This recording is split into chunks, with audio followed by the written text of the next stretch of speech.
Now bring in Congresswoman Karen Bass, Democrat of California, also a member of the House Foreign Affairs Committee and the Congressional Black Caucus. Always nice to see you, Madam. Let's get right here to, you hear Reince Priebus, we heard the soundbite there. Still pushing the idea that there was surveillance on the Trump camp. What is your take?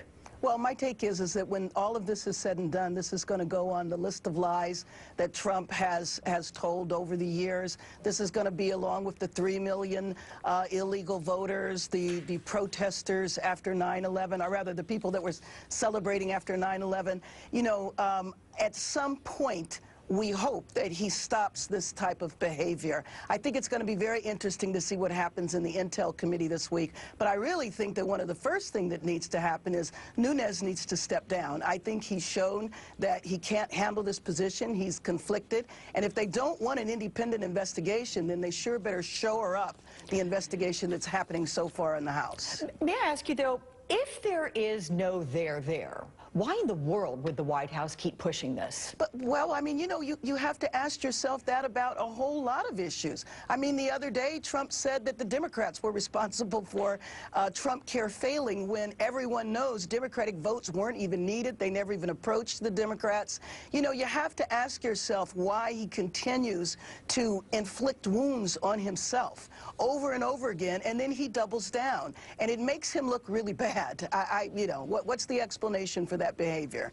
What about the fact that we've got Paul Manafort, Carter Page, Roger Stone now all agreeing to be interviewed by the House Intel Committee? What do you make of that? And do you think with those interviews it'll be enough and questions will be answered? Well, I do not think it'll be enough, but the only way I could look at this, and I'm not on the Intel Committee, is that I think they're all running forward because at some point someone's going to want to cut a deal, and they're going to want to cut a deal with the FBI. When the FBI director said that there is an ongoing investigation, then all of those guys, especially Manafort has a very long suspicious history in terms of his involvement with Russia, his promoting the Russian billionaires to make sure that Putin was viewed favorably, his involvement in the Trump campaign. I think there is a whole lot of there, and I believe that they're all stepping forward in hopes that someone can make a deal. I wouldn't be surprised if they all tried to make a deal. Look, Congressman Adam Schiff, of course, the top Democrat on the Intel Committee, he's out there a lot. He's talking about the circumstantial evidence connecting the Trump campaign to Russia in some way. Do you think going out in public and talking about it is the best thing?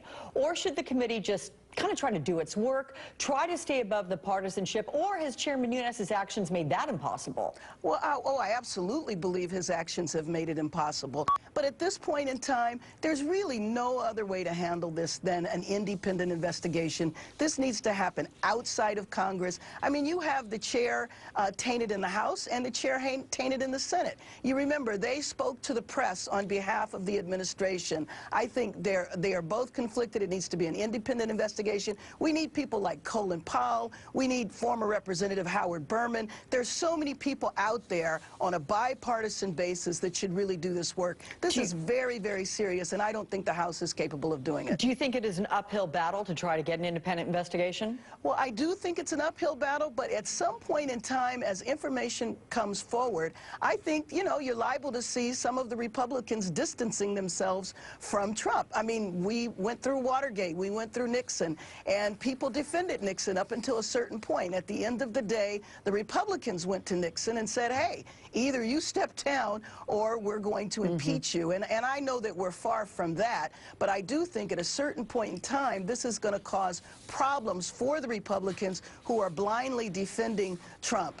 And I don't think he'll do the same for them, by the way. And we mentioned there in your interview, my intro before you, that you're a member of the Congressional Black Caucus, and you're one of only 6 members who met with the president recently. What can you tell us about that meeting in terms of the reception, the dialogue you had with the president? I've read that it was described his path was one more of law and order, whereas your members there of the CBC, they said, let's look at opportunity and perhaps summer jobs and things like that. Did you come to agreements? Well, I think it would be a stretch to say we came to agreements, but let me just say that the reason when we went to meet with him, we wanted to answer a question. Remember, he raised during the campaign, what do African Americans have to lose? We wanted to tell him we have a lot to lose, and in fact, in the first 2 months of his administration, we've already lost a lot. If you look at his budget, a budget is a reflection of your values. The way he has cut certain agencies that will have detrimental impact in African American communities, he cut the EPA. What's going to happen the next time there's a Flint crisis? He cut education. He wants to have vouchers, which is essentially privatizing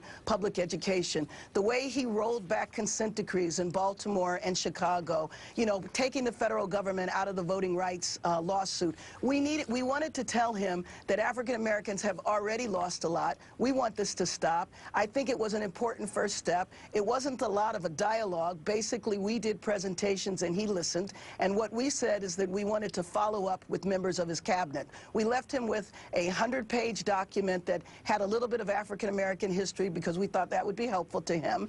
And also we left him a series of pieces of legislation that we believe are solutions. So we didn't go there to fight. We went there to tell him, though, that he needs to stop talking about and describing the African American community in such negative terms and look to work with people. And no doubt you will have more conversations and meetings with him from the CBC. I think so.